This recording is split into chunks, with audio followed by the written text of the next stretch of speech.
ह्या वर्षात तरी सगळं ठीक होऊ दे, हेच सुरू आहे ना तुझ्या डोक्यात.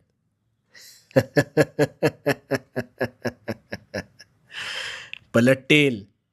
तुझ्या नशिबाचे फासे सुद्धा निश्चित पलटतील. कसे ते सांगतो. आता प्रामाणिकपणे शांत चित्ताने ऐक. तुझे प्रश्न सुटतील. सगळ्यात आधी एक गोष्ट ध्यानात घे.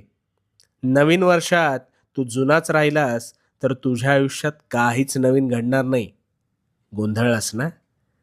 आता एक गोष्ट ऐक. दोन घनिष्ठ मित्र होते.